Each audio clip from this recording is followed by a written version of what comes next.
सही नहीं समझ पाते थे ये कौन से विषय में मैं कर रहा था, यूनिवर्सिटी में मैं था। और डॉक्टर सुनीलम, मैं आपके पास आऊंगा।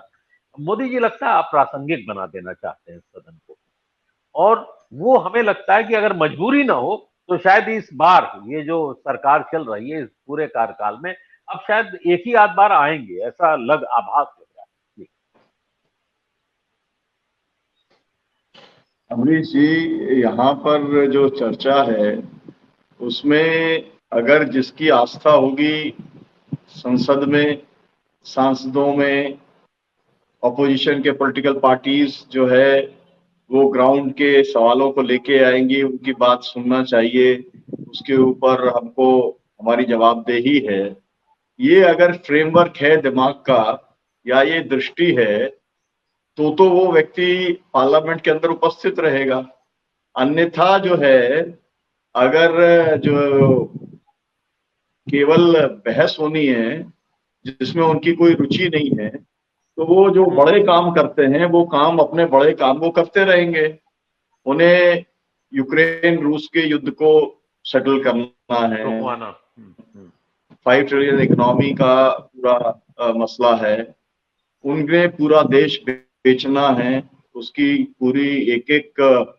मतलब बार बार हर चीज को निकालना है, फिर एक के बाद एक किसको बेचना है, कैसे बेचना है, क्या करना है। तो वो बहुत सीरियस कामों में व्यस्त रहते हैं। तो एक तो जो उनका एटीट्यूड है उससे ये पता चलता है कि वो इन सब चीजों को आप जितना सीरियसली ले रहे हैं, देश जितना सीरियसली ले रहा है, या जो बुद्धिजीवी सोच रहे हैं उनको लगता है कि इस सब का कोई सीरियसनेस नहीं है, वो अपने सीरियस काम के अंदर लगे हुए हैं। ये बहुत महत्वपूर्ण है, मतलब उनकी दृष्टि को सोचना समझना, ये एक बात है। दूसरी बात यह है कि उनका अहम इतना ज्यादा है कि अगर आप बताइए, अगर केवल इतना ही तो कहा जा रहा था कि आपको जो है वो ये देश के किसी की आवाज आ रही, कोई म्यूट कर लीजिए। क्या हो गया जी, कहाँ से शुरू हो गया है?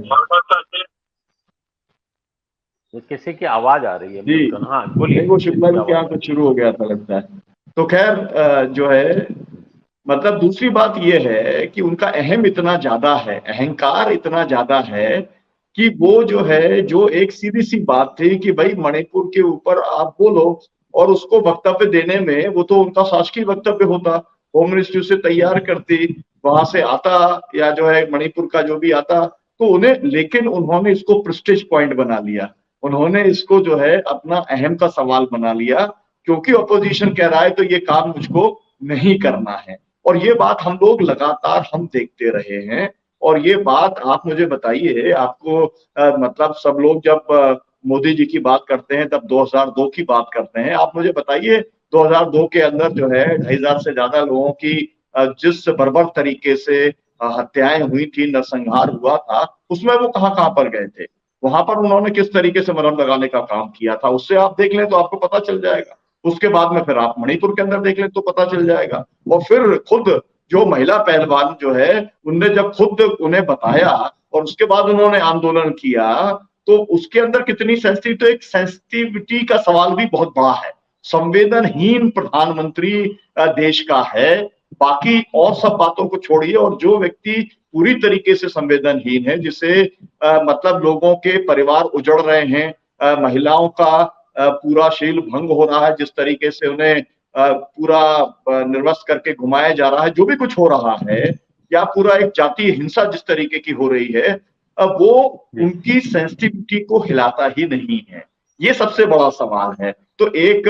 मतलब मोटे लोग जो वैसे कहते हैं कि भाई इतनी मोटी चमड़ी वाला प्रधानमंत्री पहली बार देखा गया, तो हमारा जो हमें लगता है कि ये जो उपमा है, आपका जो उदाहरण है, ये ठीक नहीं है, मोटी चमड़ी और नहीं, आपकी राय नहीं है, ये मेरी राय है, मैं अपनी राय व्यक्त कर रहा हूँ। मैं केवल आपसे ये कह रहा हूँ कि जो राजन जी जो कह रहे थे कि ऐसा प्रधानमंत्री नहीं देखा गया, तो वास्तव में ऐसा प्रधानमंत्री पहले कभी नहीं देखा गया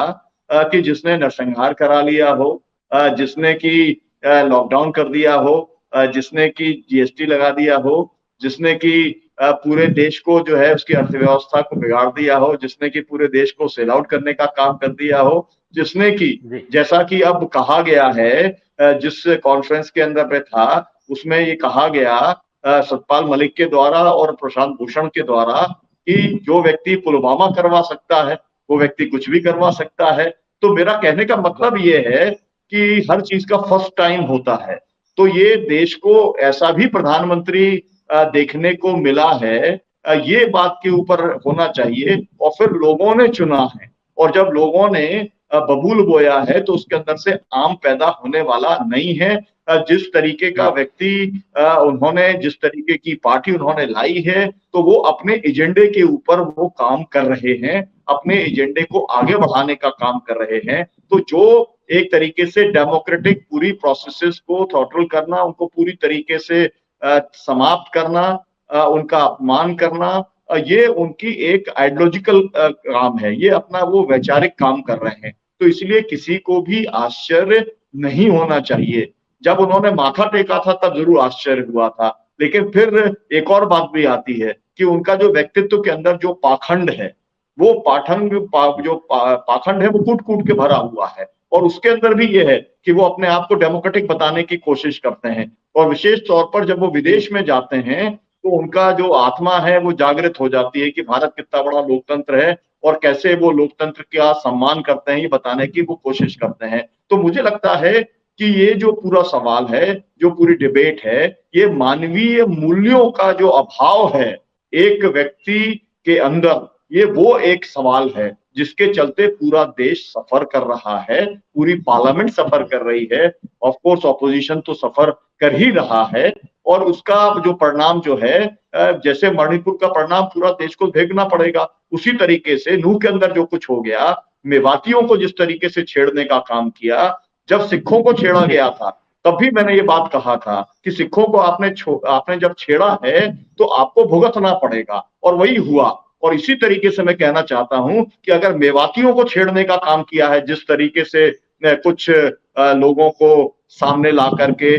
जो है मानेसर जैसे लोग, जो है बजरंगी जैसे लोगों को सामने ला करके जो काम किया है, तो उससे भुगतना पड़ेगा। केवल हरियाणा को नहीं भुगतना पड़ेगा, पूरे देश को भुगतना पड़ेगा। तो इसलिए मुख्य बात यह है कि इस व्यक्ति को किस तरीके से जल्दी अलग किया जाए, यही एजेंडा हो सकता है, बाकी तो सब विश्लेषण की बात है। जी हाँ, लेकिन आप विशेषण बहुत